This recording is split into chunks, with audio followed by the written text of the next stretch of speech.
With your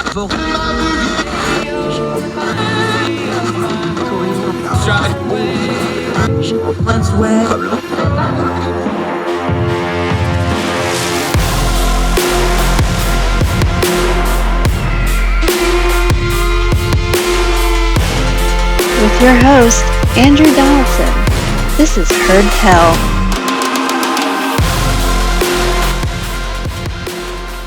Love it. Welcome back to Heard Tell. Okay, here's what we're going to do with this one is we do headlines and try to figure things out, but the way this one thing's covered is absolutely driving me bonkers. It annoys me. I think we're doing a great disservice to a great many people, and I tagged in my friend John McCumber, who used to have a whole bunch of interesting titles, but now he's just retired, so I don't have to use any of them. John, how are you, my friend? Good to talk to you again. Andrew, I couldn't be better, and it's great to talk to you again. It's been too long. For those of you on the YouTube channel, you will get to see his wonderful Florida man retiree motif he is rocking today. Got him out of the hooker hat at least, so a little bit of a change of pace. I knew I had my Flying Tigers hat on, but I have to talk real carefully right now because my DOG saw me put on this HAT, and he thinks it's time for his WALK. So it is. I have to talk like it's a toddler. That would be Brody the Wonder Dog that you picked up here. Brody the Wonder Dog, yeah. We're going to try to get this done before any of my dogs realize I'm recording or the cat shows up and photobombs me.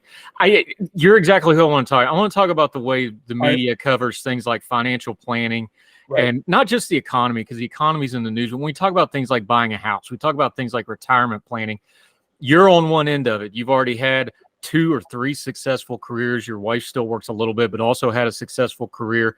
You're in that retirement where you moved to Florida and did all that. I'm in the middle of it. We both have adult children who we're trying to navigate. When they want to talk to us, we'll give them advice on how they're navigating their 20s and 30s. So this is how I want to address this, though, because I think the media coverage, especially the influencer culture media, which is bleeding into news media, I think the way we talk about retirement, financial planning, home buying, the really big important stuff, right? Car buying, we can lump that in there now, too, because it's getting expensive again. Anything with an interest rate, I don't think we talk about this in a healthy way. I don't think we talk about it in a productive way. And frankly, I don't think we talk about it in a truthful way. I would absolutely agree with that. That's a great assessment. Now that you've done the retirement thing, though, this isn't complicated stuff, really. It's really anybody that's actually done investing. I'm not talking about Bitcoin or the hot stuff or things they're doing. People that know how to do financing, it's just consistency over time and having a plan and sticking to it. That's not how we talk to young people about it. That's not how the media talks about it. What is it from your end of it, looking back on it now? Because you did it successfully and you're doing okay and not missing any meals because you're a member of our Twitter Supper Club. What do you tell somebody that's just seeing the influencer culture of how to kind of turn down the noise on this? Well, I think one of the important things to preface any discussion about retirement and financial planning in that area is to talk about the fact that retirement is something that hasn't even been considered or even talked about. It's something that just kind of popped up in the middle of the 20th century. Up till then, you hoped that the kids would, if you had a family, they'd take you in and let you die peacefully at home. Or you hoped you slumped over, digging your ditch or planting your corn and just fell over dead because retirement just didn't exist. There wasn't this plan for financial stability, the plan for the ability to have income or anything after a certain age. And people just wore out, men and women wore out from their work and their labors after a number of years. And so now as medical advancements and others allow us to live longer and we start anticipating retirement, like I say, they started with this great idea back in the middle of the 20th century where they'd have these defined benefit plans and you would be able to work for a large corporation for X number of years and then take a retirement. My dad did that. He got out of, after fighting World War II, he came home and he, instead of repairing aircraft on carriers, he was busy building planters and tractors for John Deere.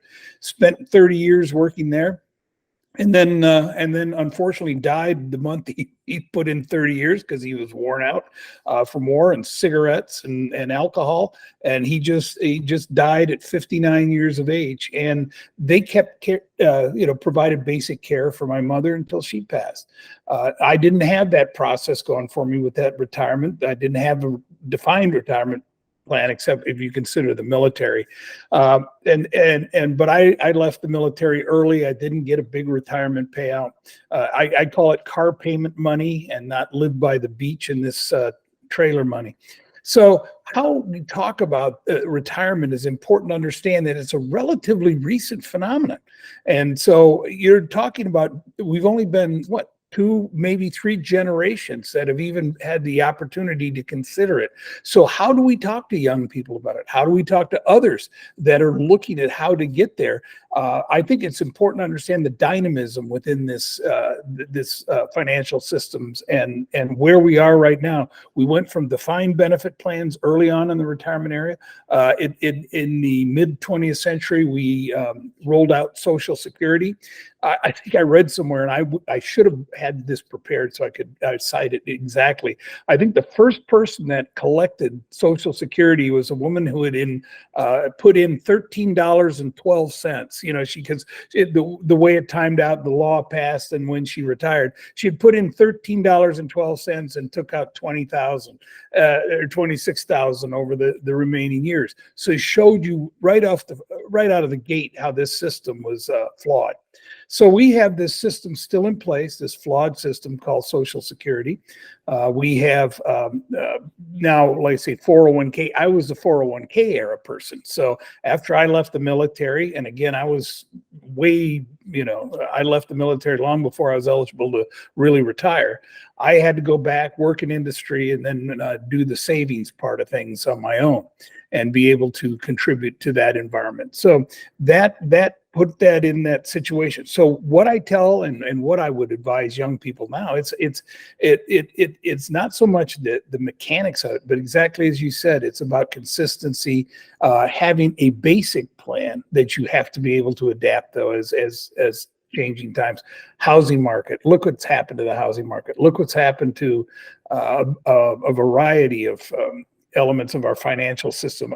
Car prices, used cars. The average car in the United States today is 11 years old. The average car on the road is 11 years old. That's never been the case. My father's era, they look at buying a car every couple of years, usually because the cars wore out pretty quickly. They'd look at having one every couple of years. My father-in-law was still of that generation, and he always wanted a new truck every other year, even though he put very limited miles on it. So that was just that whole thing has changed now in us, and because that, aside from housing, that's oftentimes people's second largest investment is a vehicle. And so you've got so many of these competing priorities. The key to all of this, though, is what I found. I was so fortunate in what I did and how I was doing it. And I can't say I'm some kind of a genius at it, but by God, the point was to get to where retirement happens to be out of debt. And that truly is. I mean, you can say what you want about Dave Ramsey, but his overall message is solid. And that, to me, is a place to start to have this discussion. Here's the nomenclature needs to change, though, because we talk about retirement or investing or whatever. I think the debt thing is something we hear it in certain aspects, like we hear it with the student debt thing and the college thing. We hear it in that debate. But the problem is we don't make I hate to use the word holistic, but debt is a holistic problem to your life if you've got a whole lot of it. Yep. It just crushes everything. Yep. If you just talked about the World War II generation. I think this is important. I think we're past the point where that worked 30, 40 years for any company, unless it's maybe the federal government, and even that's a little iffy. I think the years of having careers with one company, that's just gone. I think everybody needs to just have a mindset of, I'm going to have to piecemeal my career, piecemeal my benefits, piecemeal my plan together. But part of that is what you just said is, how do you incur your debt? Incurring debt on a house is not necessarily bad debt because it can be an investment. Right. However, if you just have credit card debt, if you just have student loan debt without any way of really recouping it, or you're in your 30s and 40s still paying debt off when you're in your prime earning years that you could be putting it into a house or something that has value, The World War II generation. We just talked about housing a couple days ago on the program. Housing is a generational wealth multiplier because you can pass that down. It gives you options, things like that. We don't talk about debt in a healthy way because we want to act like all debt is equal. It's not. We want to act like debt is a fungible thing. It's not. And then we don't talk about the benefits of not being in debt. If you can get to retirement out of debt, you're probably ahead of the game. Almost nobody gets to do that, though. Right. No, I guess I'm reminded of those advertisements you see all the time that pop up on your social media, on Facebook, wherever you are, that say, if you have $500,000, when should you retire? Take this quiz. And of course, the quiz doesn't tell you when you can retire. It simply allows them to assess where you are and then sell you, a variety of products and services around it. So there's no answer to any of this. And so all retirement planning and debt planning is third grade math. That's all you need. There's no high finance answer, that you need to do, or Monte Carlo simulation. You simply have to have a basic understanding of how to do third grade math. The only real challenge is every retirement planning tool that anybody sells you or provides free, there's online tools you can use, begins with one simple fact that you have to suss out. When are you going to die? If you can answer that question, the math is real simple. The only challenge becomes, the reason it gets complex is because, either we're not willing to live up or look up to those numbers, or we're not sure how to even begin to assess that. And so, again, I guess this comes from a person with bad genetics. My dad died at 59, my uncle at 57, and my sister at age 51. A lot of these, the fact that I'm still here with you today is a miracle, and I treat every day like that because it truly feels that way. But when am I going to die? I just watched my in-laws pass at 80 years old each, and it's so you look at the math and it becomes an interesting what if scenario. But that's the story. When are you going to die?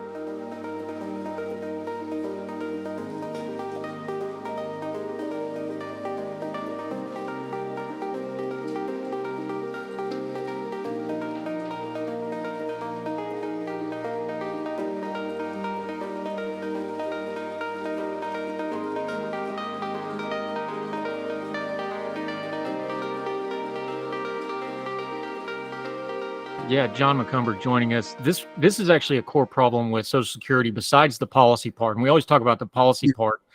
The basic math of Social Security is it was designed for 170 million people that lived into their 60s. Yes. And now we have 330 million people in counting, and it's going to be over 400 million within the next 15 years that are living into their 80s. Yeah. That's the basic core problem of Social Security besides government malfeasance and Congress. And we can talk about all that. That's just the core problem with the social safety net is it's designed antiquated. It's not designed for what we're trying to do with it.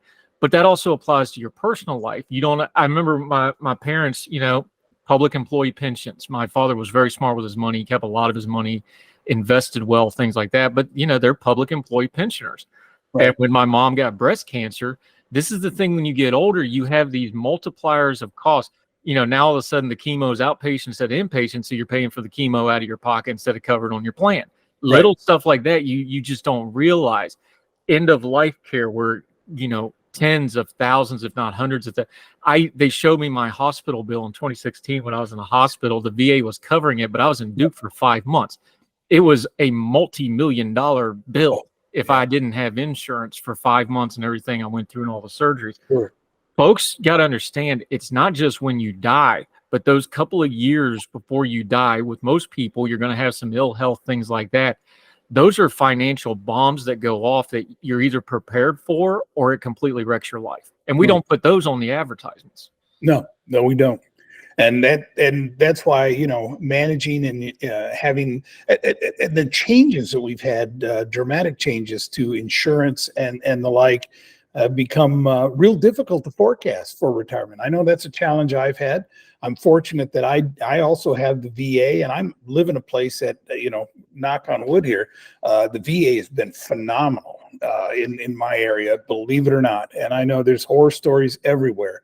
But I've been getting the care I need, and the preventive care I need, and it's been really, really pretty good. So I'm happy with that. But again, people don't have the tools they need to prepare for this. So one of the tools that's posited all the time is, why don't government just cover it for you? And and so it's the whole microcosm of that. Why doesn't the government handle it for you, becomes another string of issues that needs to be discussed.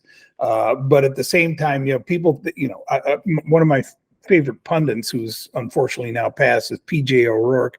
And he once said, if you think healthcare is expensive now, wait until it's free. So we've got a whole other series of challenges that we're going to need to face in that healthcare area. But planning for retirement, I'd like to say I was kind of, really smart and did all this stuff. I absolutely didn't. I didn't plan to retire. When I did, retirement kind of snuck up on me. I've been treated kind of unfairly. I got kind of kicked to the curb, felt really down, and just didn't even think about it until I met with my Schwab guy, and he looked at me and he said, why don't you think about retiring? Look at your, family history. Look at this. Enjoy a few years off. And by God, that made perfect sense. And I've been blessed to be in a position to make that decision. And I did, all the dumb stuff like everybody will ridicule me for. And I moved to Florida. I live in a 55 plus community. But, again, until you see it, till you experience it, that's what it took for me. As another person, a mutual of ours, she and her husband had retired and moved down here, and then said, just come and visit. And I'm literally, like I say, I'd been out of work for about a year, had been kicking around and not really finding what I wanted. We were down here 3 days. I bought a house on a handshake. And I said, this is how I want to live. And people have these odd suspicions. Like I say, when we talk about the generational changes, when I thought of 60 people in their 60s, which I'm well into my 60s now, when I thought of people when I was a kid, they were just fat old women, the white hair with an apron, standing at the stove making cinnamon rolls, and a guy with a cane, sitting out in front of the Cracker Barrel or wherever they were, sitting on in the town square feeding the pigeons. And then you find out that, that world, like I say, people live to their 80s. I have men and women that I golf with that are in their 80s.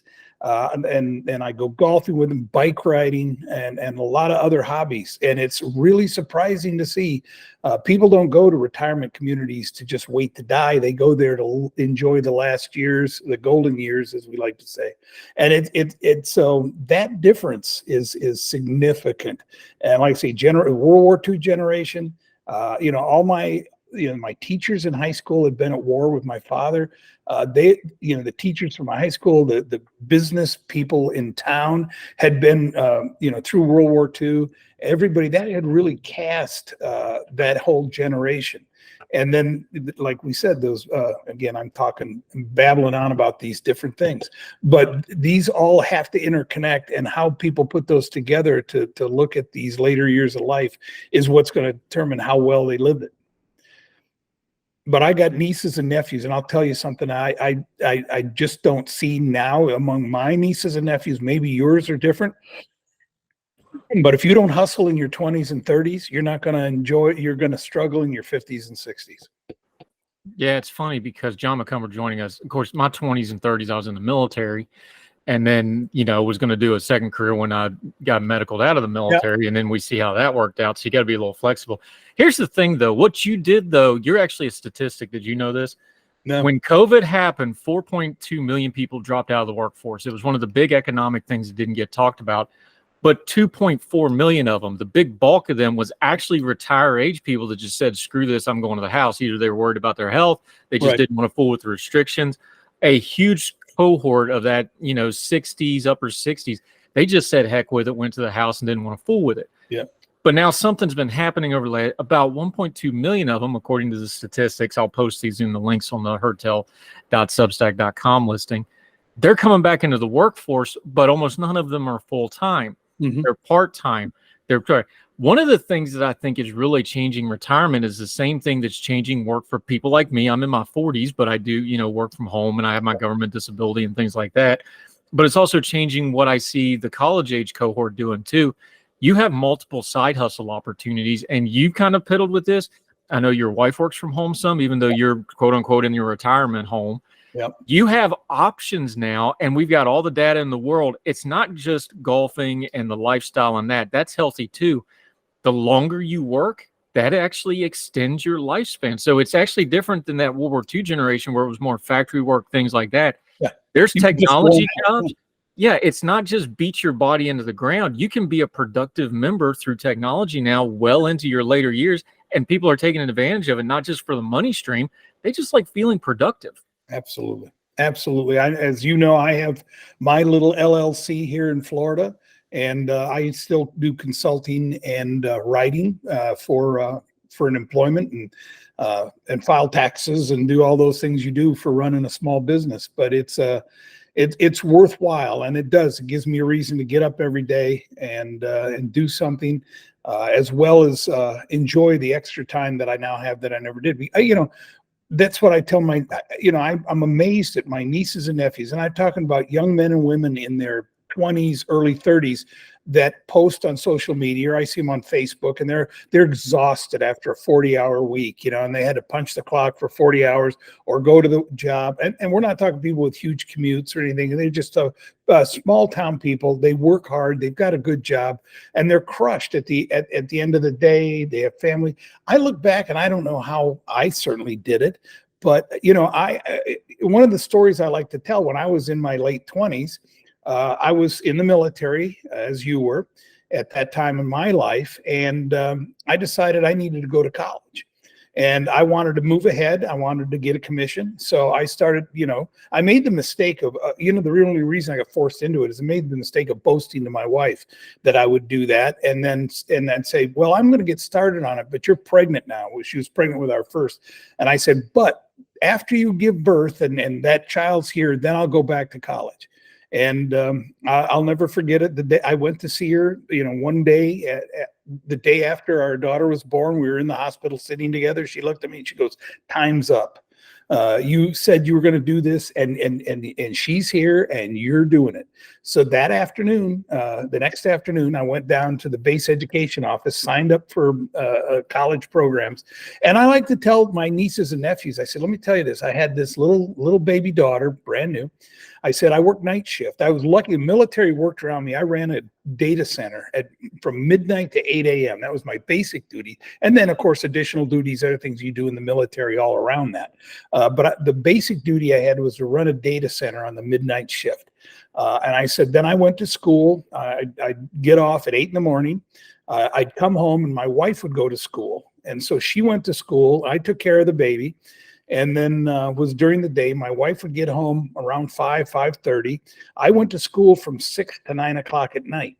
And then I went to school from 6 to 9 o'clock at night. And I got dressed, went into my military job at midnight, and started the cycle over again. And I asked my daughter, what's missing from that?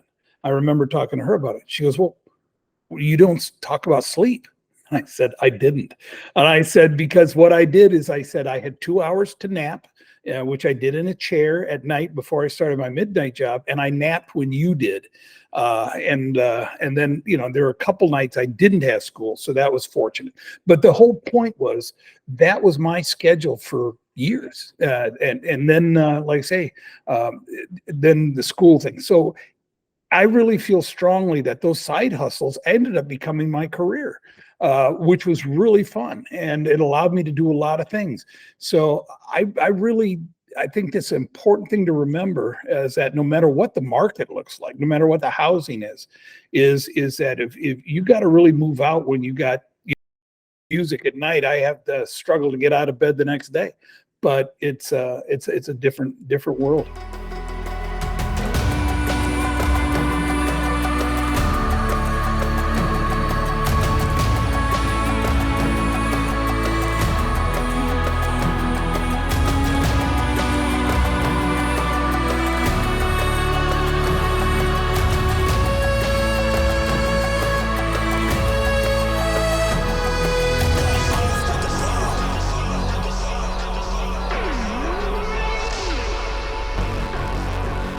John McCumber joining us. I remember because my military career, of course, I'd been in about a year when 9/11 happened and the world changed on us. We went from having the cakest, easiest job in the world to things got real in a big hurry.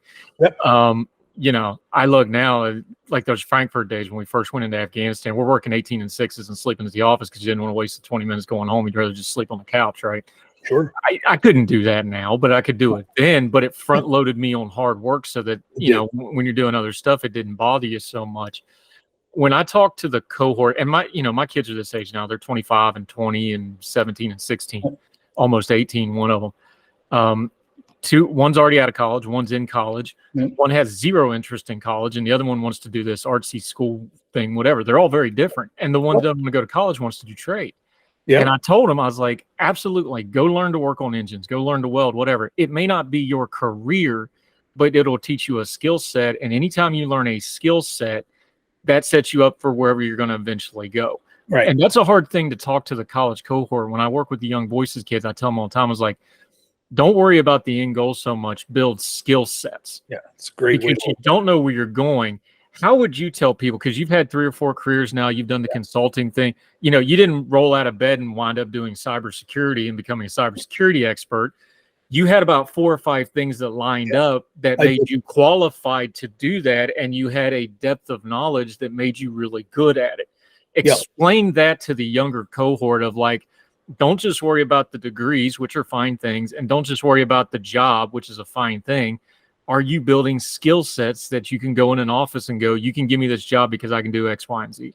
That's a whole different thing that's been lost. And when I was in the corporate world, I've interviewed people, and I tell people now going into interviews, like, I don't care your accolades. Tell me what you can do. I don't think we train kids to go into an office and go, this is what I can do. Right. No, you're absolutely right. And this is always going to be a seller, is having those skills.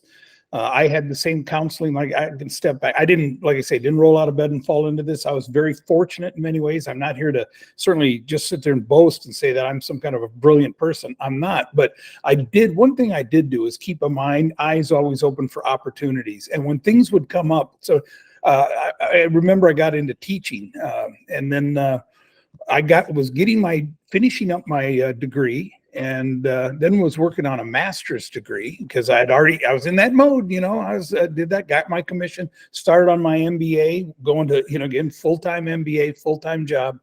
And what I was able to do is they said, you know what, we're having trouble filling this position. People teach a database course for our college.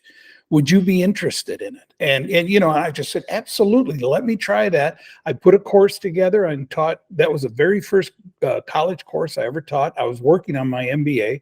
I taught a course on database, and it was, it would be laughable now to see what I, would teach about, but it was an opportunity for me to learn the teaching profession, to get involved. And so as that went on, I always used my teaching to pay for my further education.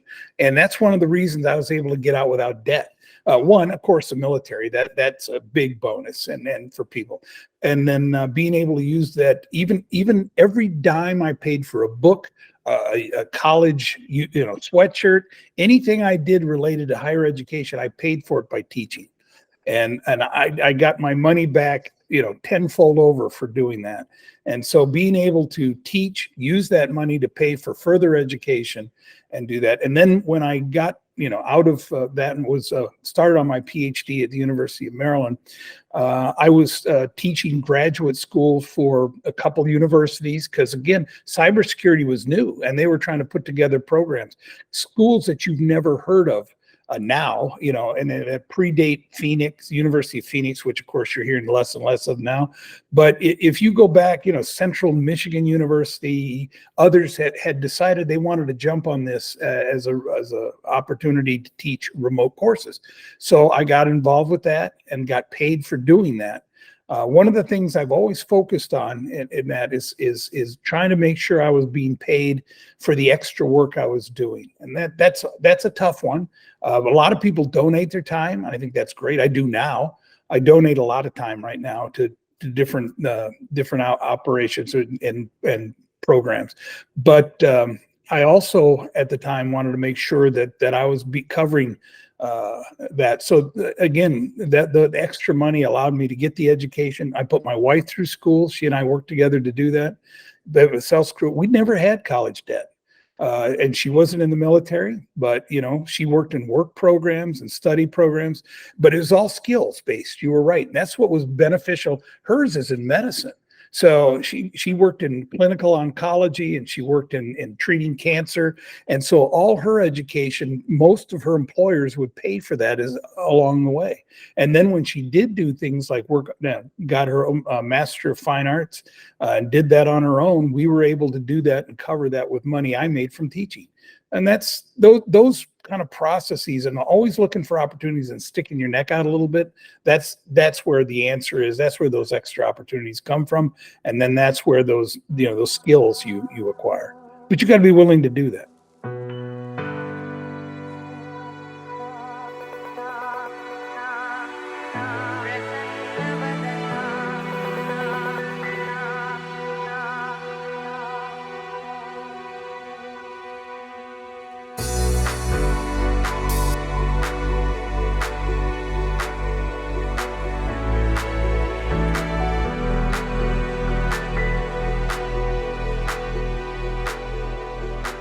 Yeah, John McCumber.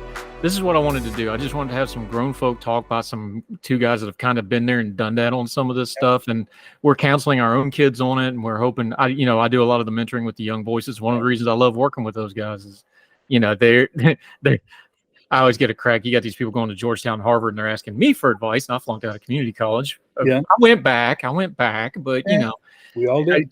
Hey, I've flunked out. Look, I've been open about it. I tell every single one of them that want to hear it. Like, look, I went to college. I wasn't prepared. I was a meathead. I was an idiot.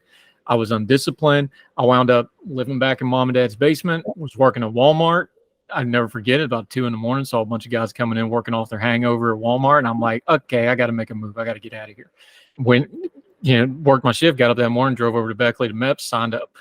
That's how that went. But it was a good thing for me. Sure. I just wanted to do some grown folk talk on this because I think the influencer culture is really missing the boat, because it's all about what they can give somebody. And really what this all is what can you give yourself and give yourself skill sets. John, let folks know where they can follow you and keep up with you. We haven't had you on for a while. We're going to get you back. We'll get you in your wheelhouse of the security stuff here one of these days. All right. Let folks know how they can follow you until we get you back on the program.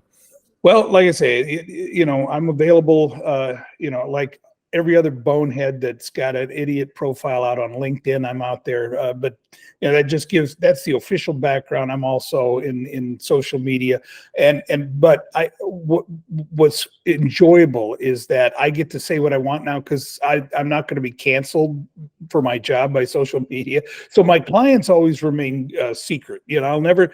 So I'm out there publicly, and I'll say a lot about what I feel and what I think, and you may not agree with me. And I'm at John McCumber on X now, or Twitter, whatever we call that thing.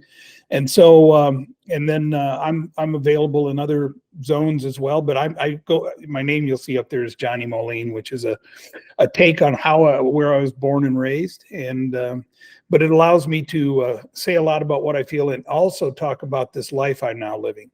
And so I spend a lot of time doing that and sharing those things. And I'm trying to share that positive message and hopefully create a community of people that can enjoy the time that they have on this earth and realize that it's very limited, and you might as well enjoy it this time because you don't get another. Most importantly, he's a member in good standing as a hashtag Twitter Supper Club group, although he did put Red Velvet corn dogs. We're going to have a board meeting about that in private, but that'll be a closed session meeting while we work that out amongst ourselves. Great cook. Looking forward to barbecue. I need to send you an order of barbecue sauce down too. We'll hook you up. John McCumber, love talking to you, my friend. Appreciate the time. It's always my pleasure, my friend. Yes, sir.